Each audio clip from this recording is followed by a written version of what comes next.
Mwenyezi Mungu anakwambia atakarabu zina lazima karibia zina. Assalamu alaikum warahmatullahi wabarakatuh. Bana, nilipigiwa simu juzi na Derika Pro Max, ananiambia Muftirua yanitafuta sana, atakaokaribishe mwezi mtukufu Ramadhani kama mlivyozoea. Sasa leo tuko naye hapa Sheirua ama Muftirua, atuambie. Assalamu alaikum. Assalamu warahmatullahi wabarakatuh. Sauti kidogo Sheirua. Assalamu alaikum. Alaykum salaam warahmatullahi wabarakatuh. Naam, vipi hali zako, maisha nyumbani? Alhamdulillah rabbil alamin, shukuru Mwenyezi Mungu. Alafu mwezi huu mtukufu wa Ramadhani ni mwezi wa kuchuma mambo yote duniani na kesho akhera. Futurisha Uislamu wenzio kwa mwezi mtukufu wa Ramadhani. Je, ndugu yangu Muislamu, umejipangaje kwa mwezi mtukufu wa Ramadhani kukaribisha? Ala, usikasirikiane mwenzio. Kama umemkasirikia mwenzako, unaenda kwa muombe msamaha, kwa sababu mwezi mtukufu wa Ramadhani unakuja.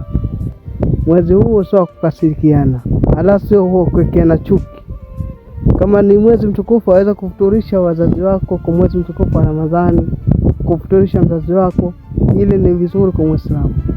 Kwa mwezi mtukufu wa Ramadhani vile vile Mwenyezi Mungu kataza jambo mingi sana ya zinaa kwa mwezi mtukufu wa Ramadhani. Mwezi mtukufu wa Ramadhani kutoa sadaka tujaria, sadaka ya kuendelea Muislamu.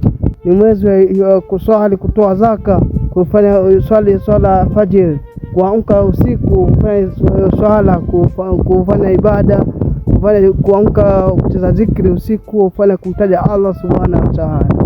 Leo hii Muislamu mpaka mwezi mtukufu wa Ramadhani mwingia misikitini, moja za misikitini. Hamna Ramadhani, ajifanya watu wamekaa maskani, mwezi mtukufu ushakwisha, sasa watu watanikana. Sheirua bana, sisi tunashukuru kwa mawaidha yako haya mafupi, tusiyafanye marefu sana kwa sababu mwenye kusikia huwa haambiwi sana.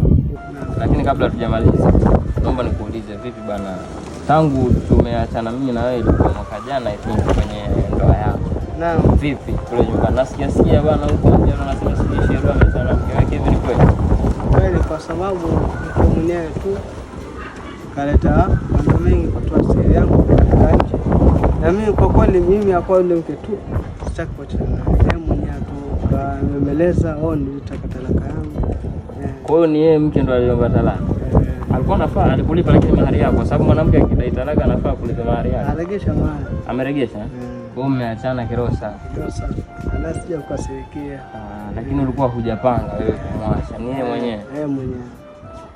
Basi inshallah Mungu akufanyie wepesi, wanawake bado wapo wengi Sheirua. Inshallah. Mimi sikata tamaa, bado ni mzima. Alikata tamaa ni yule mtu ashakufa tayari. Kweli. Na Mungu atanifungulia riziki na mimi tapata mwingine zaidi ya yule.